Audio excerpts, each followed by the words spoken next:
Pour ne rien manquer, abonnez-vous maintenant. Alors, quels sont vos intérêts, monsieur Amébibé? Mes intérêts, depuis l'enfance, j'ai voulu écrire. C'est ce qui m'a poussé à me dire, bon, tu veux écrire et tu ne connais rien, qu'est-ce qu'il faut faire? Il faut développer un certain nombre de compétences. Voilà. Et je me suis mise à l'œuvre. Finalement, le but est atteint. J'ai pu me cultiver. Si je n'ai pas tout fait sur les bancs de l'école, je le fais par mes propres compétences et compétences des autres. Et puis ensuite, être autodidacte. Je dois me parfaire. Et c'est ce que j'ai poursuivi jusqu'aujourd'hui.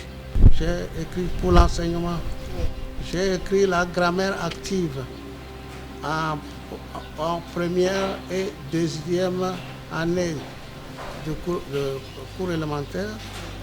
J'ai écrit les mêmes livres manuels pour le cours moyen, première année, deuxième année aussi. Donc, je suis occupé du primaire.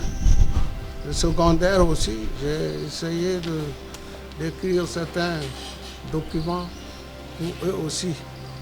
Et comme j'ai tout fait pour être bilingue, donc j'ai écrit des livres en anglais, j'ai écrit d'autres en français. Autant bien les romans aussi. Je n'ai pas arrêté de travailler ni d'apprendre. D'accord. Alors, comment vous décrivez-vous en tant que monsieur Amébibé, un pédagogue? Je suis pédagogue, chercheur et j'ai fait l'école normale d'instituteur à jeun. J'ai fait l'école normale de professeur de collège et j'ai fait l'école normale supérieure de Saint-Cloud pour être formé professeur.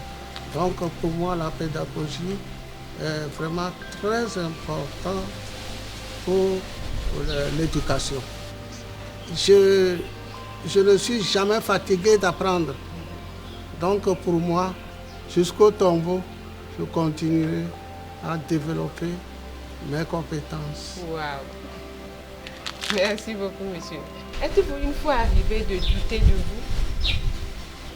Non, je ne doute jamais de moi, puisque tout ce que je fais est analysé, bien pensé, et je me mets à l'œuvre. Quand je me mets à l'œuvre, je ne retourne plus en arrière. Le but à atteindre est déjà bien fixé. Je commence par un travail pour dire je ne peux plus, j'abandonne. Non, jamais d'abandon. Tout aura sa fin. Et analyser, si ça ne suffit pas, je dis bon, il y a telle partie à rectifier, qu'est-ce qu'il faut faire pour avoir un travail complet et appréciable. Oui. Merci beaucoup. Maintenant, un pareil succès ne peut être accompli sans que les hommes et les femmes n'essayent de vous mettre des bâtons dans les roues. Dites-nous brièvement les difficultés de parcours et comment vous êtes arrivé à les surmonter. J'apprécie cette question. J'en ai beaucoup eu en tant qu'élève. J'en ai eu. Et quiconque veut réussir et qui travaille, est courageux, rencontre les mêmes problèmes. Surtout quand je suis enseignant. Les collègues, je les aide, je les conseille. Oui. Mais il y en a qui me tendent des pièges. Par exemple, à la fin de l'année, je suis directeur de collège. Les bulletins sont là, tout est signé. Il faut distribuer aux parents. Oui. Un agent peut venir, il fait disparaître les bulletins des enfants. Wow. Mais on ne peut rien faire. C'est la fin de l'année. Les bulletins, où il va les déchirer ou les brûler. Donc ça devient un problème. Et c'est traité, par exemple, à la gendarmerie et tout ça, on résout le problème. Le préfet et tout. Mais finalement, celui qui commet l'erreur, il est puni. Mais moi, on me demande de tout faire pour que les enfants aient les bulletins qu'on enverra aux parents. Donc ça va, c'est fait. Et on continue. Il y en a eu plusieurs. Ça, c'est très méchant. De partout, même quand je suis inspecteur, j'ai eu des problèmes. Si je vous le raconte, ça va perdre le temps. Ceux qui commettent ces bévues, ces maladresses, ils sont souvent décelés et punis par la loi. Voilà. Donc j'en ai eu à tous les niveaux.